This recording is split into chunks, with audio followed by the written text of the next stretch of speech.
In this video, we will continue our discussion about the change in the N-Glycosylation during chronic inflammation. So in this video, we will cover what are the changes that occurs uh, in the B cells in terms of the N-Glycosylation post-translation modification. So we will start with this naive B cells. So naive B cells which are not activated will get interacted with this galectin 9, galectin 3, and that will prevent the B cells from being activations. And the main reason why these cells, naive B cells, can interact with this galectin and galectin 3, because in this B cells there is a GCN-T2 gene is down regulated. Because of that, the galectin 9 and galectin 3 can interact with these B cells and helps in or prevents them from being activated. However, when there is a pro-inflammatory cytokines are present, such as Th1, Th17, and these cytokines will trigger the changes in the glycosylation in the B cells or in the germinal center, and that will uh, leads to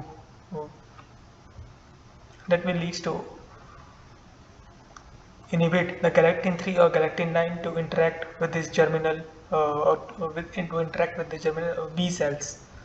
So we will discuss what are the changes that occurs when the B cells interact with these pro-inflammatory cytokines.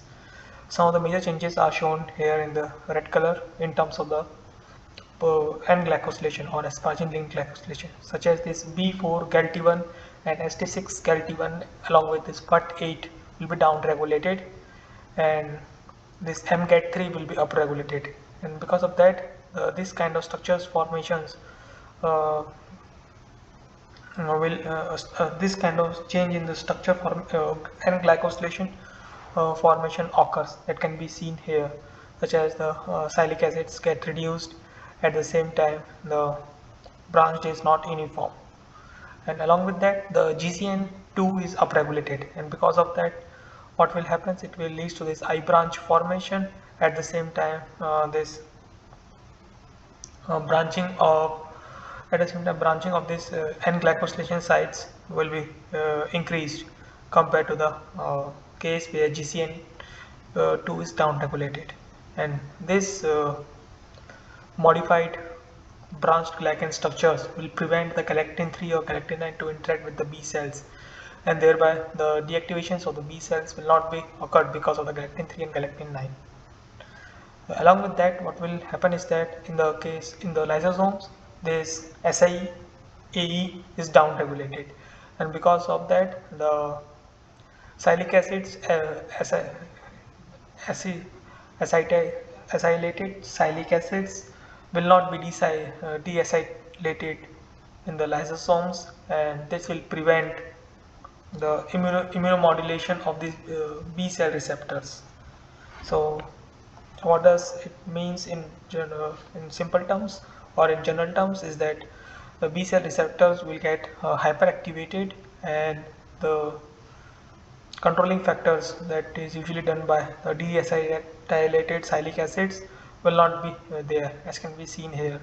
The acetylated sialic acids are more uh, predominantly presents compared to the case where the SIAE is not inhibited, and because of that the B cell receptors get activated, and as the down regulation, as the controlling factor of this deacetylated sialic acids will be reduced.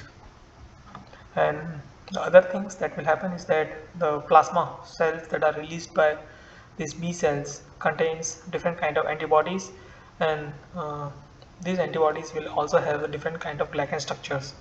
For example, the IgG will have high mannose structures along with these sialic acid structures, whereas IgE has high mannose structures along with the sialic acid structures, whereas IgG has some branch structures, and the IgM has both the high mannose structures and the sialic acid structures, and the IAA has high mannose structures along with this branch structures.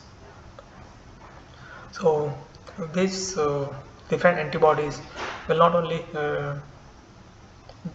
different based on their specificity, but they also have the different glycan structures that will also contribute towards their specificity.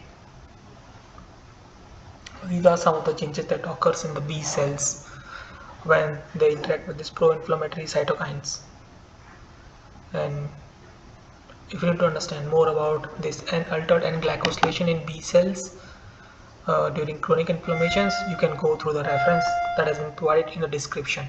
That's all for this video. Thank you for your time.